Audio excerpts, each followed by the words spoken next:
Before we dive into this epic tale, make sure to hit that subscribe button and join us for more thrilling sci-fi adventures. The cold of the cave wasn't just physical, it gnawed into the bones like a memory that refused to fade. She had no name anymore. Not really. The designation given to her by the collective meant nothing now that they had left her behind. Her skin, once shimmering like obsidian under starlight, was now mottled with dust and blood. Her breath came shallow, each inhale like dragging razors through her chest. She was dying. And she had accepted that. The last transmission from her ship had echoed in her ears long after the static swallowed the final syllables. Asset compromised. Disposal authorized. They didn't even say her name. Just a cold decision, like flipping a switch. She was no longer useful. She had failed to retrieve the data, failed to escape the collapsing ruins of the research outpost they had bombed themselves to cover up their mistakes. That's what she was to them, just a pawn. One more calculated risk in their interstellar game of control. The silence in the cave was heavy, interrupted only by the dripping of water somewhere deep within the shadows. Her vision blurred not just from the pain but from the loss of purpose, of dignity, of identity. She had followed orders her entire life, believing that her cause was just. But when her pod crashed, and she was left broken and stranded on this planet, the truth became impossible to deny. Her people didn't care. Not really. Not enough to come for her. Not enough to try. She let her eyes close, ready to surrender. There was no pain anymore, only numbness. The darkness was warm. Familiar. She welcomed it. But then, something stirred. A sound she didn't recognize. A presence she didn't expect. Footsteps. Not the marching rhythm of her own kind, nor the mechanical grind of scouting drones. These were lighter.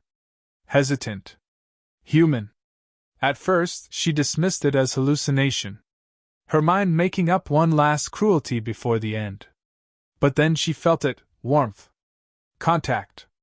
A hand, flesh and blood, lifting her head. Something was being pressed to her lips. Water. Clean. Cool. Real. Her eyes fluttered open. The first thing she saw was the human's face. Not a soldier, not a technician, just a man. Not young, not old. Weathered. His eyes were sharp, but not cruel. Searching, but not invasive. He wasn't dressed for battle, nor equipped like a scavenger. Just simple clothes layered for warmth, a patchy jacket, and a scarf that smelled faintly of smoke. "You're gonna be okay," he said. The words were soft, uncertain. Like he wasn't sure she understood. He was right to wonder. Her tongue felt like ash. She tried to speak, but only a rasp escaped her lips. "Don't try to talk. Just drink." She didn't know why she obeyed. But she did. The water slid down her throat like a miracle. Every drop made her feel more here. More real. He tucked a blanket, no, a piece of thick cloth, around her shoulders. He had carried it in his pack, along with a small lamp and what looked like field rations. He wasn't a soldier. He was a survivor. He didn't ask questions. Not yet. He just stayed with her, watching her with a kind of wary compassion. The kind of gaze that had seen suffering before, but hadn't become numb to it. She tried again, her voice barely audible. "Why?" He tilted his head. "Why what? Why help me?" He seemed to consider the question for a long moment, then simply shrugged. "Because you needed it." She stared at him. No calculation. No curiosity about who she was or what she might be. Just help. Freely given. She wanted to believe it. But her instincts rebelled. Her kind didn't help without reason. The collective had trained her to see every interaction as an exchange. If someone gave, they expected something in return. Always. He reached into his pack again and pulled out a small, steaming packet. It was food. Real food. Human food. The scent was unfamiliar, savory, a little sweet. He opened it carefully and offered it to her. Her stomach ached as soon as the smell hit her. "You eat first," she whispered. It wasn't a test. It was instinct. Caution born from years of deception and betrayal. He blinked, then gave a soft laugh. Okay. He took a bite, chewed, swallowed. Not poison. Just chili. She took it from him with trembling fingers. The warmth from the food spread faster than the water had. Her body, despite itself, clung to that life. She didn't realize tears were falling until he reached out, slowly, and wiped one away with his thumb. You've been through hell, he said quietly. You don't have to go back. Her chest tightened. Not from pain this time, but from something deeper. Something she hadn't felt since she was a child. Hope. She closed her eyes again. Not to die. Not this time. To rest. To let the shaking stop. To let the warmth sink in. She didn't know who he was. She didn't know what tomorrow would bring. But in that moment, she was not alone. For the first time in what felt like lifetimes, someone had reached for her not because of what she was, but because she was. And that, more than anything, made her want to live. Even if the stars never welcomed her back, maybe this strange, cruel, beautiful planet still had room for her. Maybe this human, this stubborn, quiet, reckless soul, wasn't an accident. Maybe he was the reason she had survived. Maybe there was more to this species than war and noise. Maybe they were something else. Maybe they were better. She woke again to the smell of something unfamiliar but comforting. Her body ached, but not like before. It wasn't the edge of death pain. It was the soreness that came from healing, from movement returning to limbs long stilled. Her eyes adjusted slowly, catching sight of the soft flicker of a campfire near the mouth of the cave. He sat there, the human, poking the embers with a metal rod. Steam rose from a small pot resting on a makeshift stand above the flames. The sound of her shifting made him turn. He didn't jump. He didn't flinch. He simply nodded. Still with me. That's good. She tried to sit up. He was beside her in 2 strides, bracing her gently without a word. No questions. No judgment. Just presence. He offered her something in a cup. The container was chipped metal, blackened from use, but the liquid inside was warm and had a spicy aroma. She tasted it. The heat spread through her like firelight through frost. It was human nourishment, tailored for their biology, but something in it resonated with her, revived her. Her physiology would adapt, it had to. They didn't speak for a while. He didn't press her to explain who she was or where she'd come from. He simply offered what he had and shared the silence. Finally, her voice, thin but steadier now, broke the quiet. You're not afraid. He raised an eyebrow. Should I be? I'm not like you. I noticed. You don't even know what I am. He gave a small shrug. Don't need to. You're hurt. You needed help. That's enough for me. That simplicity unsettled her. Her world had always been complicated, status, function, directives. No one ever did anything without a calculated outcome. Yet here was this man, this soft-spoken creature from a backwater world, offering aid like it was the most natural thing in the galaxy. She studied his features. There were lines at the corners of his eyes, stress, age, perhaps loss. But there was strength too, a kind that didn't come from power or command, but from choice. This wasn't someone trained to rescue aliens. He didn't carry the arrogance of a soldier, or the authority of a leader. He was just decent.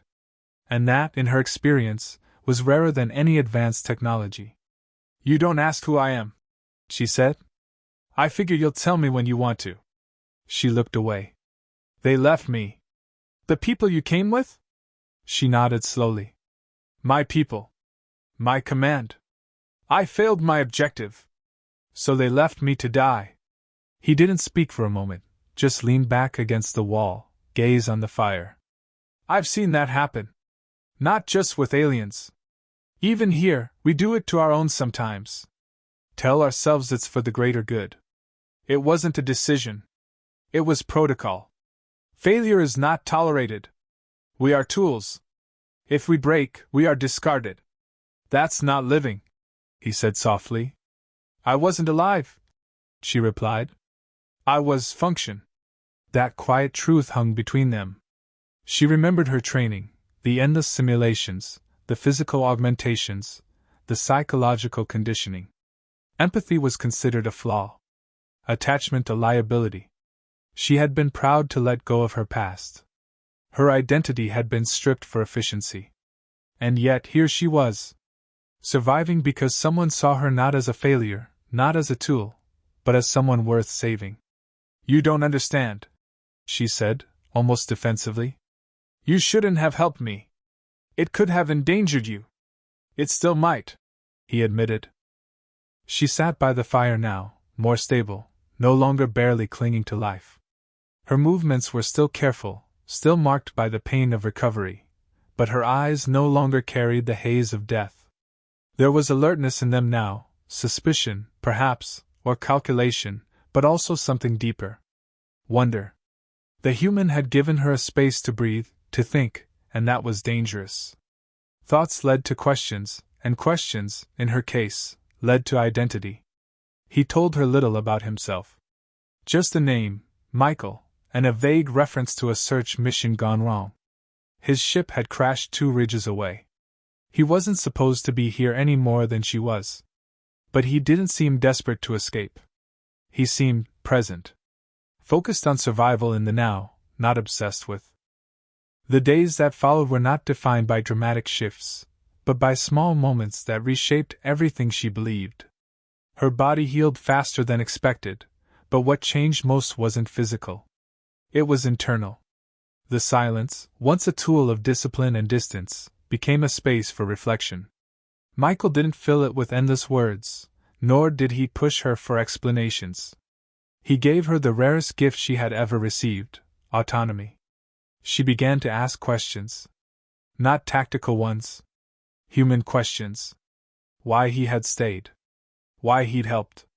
Why he hadn't turned away when he saw her for what she was. His answers were never grand. It felt right. You needed someone. Leaving you there would have haunted me. He wasn't trying to impress her. He wasn't performing. That made every word feel heavier, more real than the polished speeches of command officers or artificial intelligence units back on her ship. Her people would have seen him as primitive, emotionally compromised, inefficient. Yet it was this inefficiency, his tendency to act on feeling rather than cost-benefit calculations, that had kept her alive. She couldn't ignore that contradiction. His kindness defied everything she was taught to expect from an inferior species. According to her training, empathy was unpredictable and therefore dangerous. But now, she began to understand that predictability was not the same as stability. What was stable about a system that left its agents to die the moment they failed? One night, as wind howled outside the cave and distant thunder cracked across the alien sky, she asked him about his world. Not tactical details. Human things. What did sunlight feel like there? What did people celebrate? What made them cry? He didn't romanticize Earth. He spoke of it like someone who had lived through both its beauty and its ugliness. There was pain in his voice when he described certain memories. Wars. Loss. Mistakes. But also joy, laughter around a dinner table, the sound of waves on a shoreline, music played on an old radio during quiet nights. He wasn't hiding the flaws of humanity. He was showing her the full picture. She realized then that he wasn't just strong. He was resilient. There was a difference. Strength was about domination, control, certainty. Resilience was about surviving despite uncertainty. Her people had discarded her for failing once. Michael had survived failure, grief, even war, and still kept compassion intact. That kind of resilience was more terrifying to a cold system than any weapon. It couldn't be replicated. It couldn't be programmed. She began to tell him pieces of her own truth. Carefully at first, like testing the edges of a blade. Her language was clinical. Designation codes. Mission parameters. Environmental logs. But somewhere in the retelling, she stopped using the voice of a soldier. She began speaking like a person who had lived through something painful. The words came slowly, haltingly, but they came. She told him what it felt like to be left behind, not by accident, but by design. She described the moment she realized no one was coming for her, not because they couldn't, but because they wouldn't. Michael didn't offer pity. He just listened. And she found that more healing than any gesture. What unsettled her most wasn't just how different humans were from what she'd believed, it was how familiar they seemed beneath the surface. Her people had buried their emotions deep beneath layers of protocols and neural inhibitors. But those emotions still existed.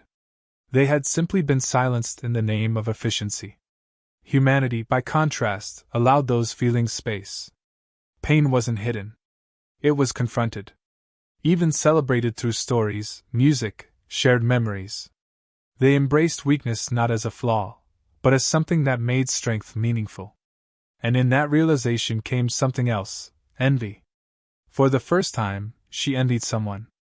Michael had fewer resources, less training, and had likely seen more failure than she could catalog, yet he was whole in a way she had never been. Not because he had avoided pain, but because he had faced it. Her people had always spoken of unity as a mathematical alignment. One thought. One goal. One outcome. But unity wasn't sameness. It was shared meaning. She saw now that humans found unity not by suppressing difference, but by accepting it, through stories, through grief, through love. The concept of love had once been meaningless to her.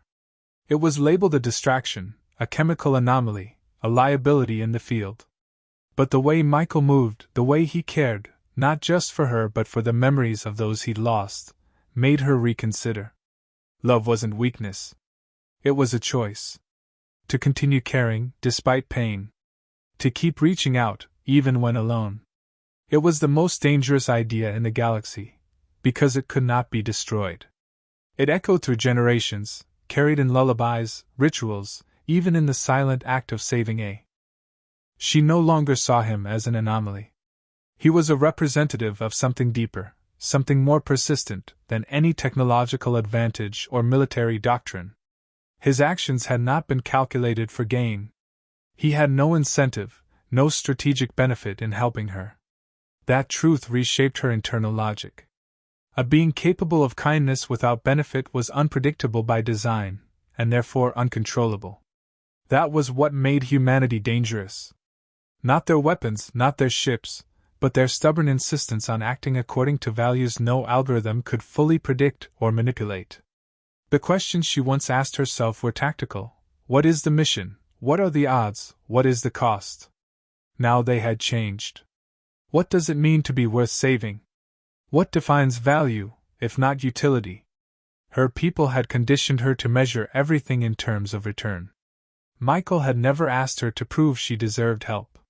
He had offered it freely, without test or transaction. In that action alone, he had undone the ideological programming that once governed every choice she made. She thought back to her superiors, to the logic of her species, to the decisions that had led to her abandonment. There was no doubt in their minds that she had been expendable. Even if she had survived, she would never have been welcomed back. Failure wasn't a setback, it was an erasure. But if the measure of worth was survival, then she had already won. Not just by continuing to breathe, but by evolving beyond what they allowed her to be. The very act of questioning them now marked her as something new. Michael taught her nothing through lecture. His lessons came through example. When food was scarce, he still shared. When decisions had to be made, he always considered her input. He didn't patronize. He didn't assume superiority. He treated her like an equal, even when she was weak. That unsettled her far more than any confrontation. She had expected resistance.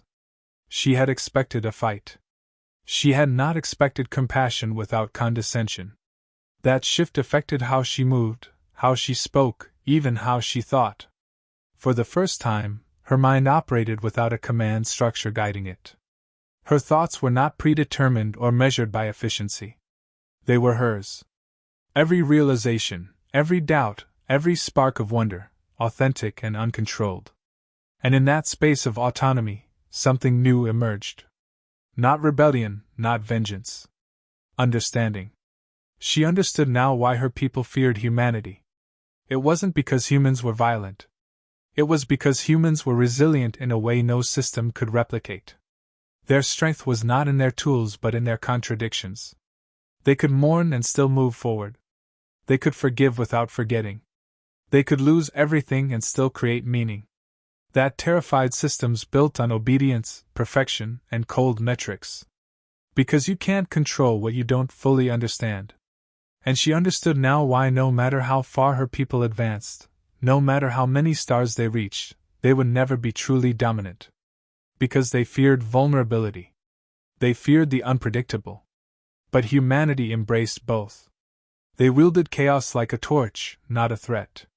Their stories, their myths, their very history were shaped by failure and recovery. That was their legacy, and perhaps their greatest weapon. She no longer wanted to return. Even if rescue came, she would not go back as she was. She would be classified as compromised, corrupted. But in truth, she had never been more clear-headed. Her vision was no longer clouded by doctrine. She saw her former self as a fragment, sharp but incomplete. Now she was whole, even if still healing. And that wholeness came not from perfection, but from acceptance. Acceptance of her limits, her past, and the terrifying possibility that meaning did not require permission. The very idea of choice had once been foreign to her. Now it defined her. She chose to think. She chose to feel. She chose to believe that perhaps life was more than the mission. That the mission itself might be a lie. Michael never asked her to reject her past. He simply showed her a different way of being. And that made all the difference. He showed her that survival could be more than endurance, it could be transformation. In this understanding, there was no need for revenge. No bitterness. Just clarity. Her people would not change overnight. They might never change at all. But she had. And that was enough. One altered mind, one awakened soul, was a crack in the foundation of a perfect machine. And cracks spread. She began to see Michael not just as a savior, but as a catalyst. His presence had not rewritten her. It had revealed her. Stripped of ideology, she was still there beneath it all, capable of compassion, curiosity, empathy. Traits once buried, now emerging with power and certainty. These were not defects. They were possibilities. And possibilities, once seen, could not be unseen. She thought of others like her, those still locked in systems that demanded silence. Perhaps they, too, might be waiting for someone like Michael. Not to rescue them, but to remind them they were not machines. That they had choices. That even the most conditioned mind could rediscover wonder. She did not speak of these things aloud. But in her silence now was not fear, not repression, but contemplation. Every breath she took, every glance she exchanged with Michael, confirmed the truth. Humanity's strength was not dominance. It was presence. It was the capacity to see another and say, "You matter," without needing proof.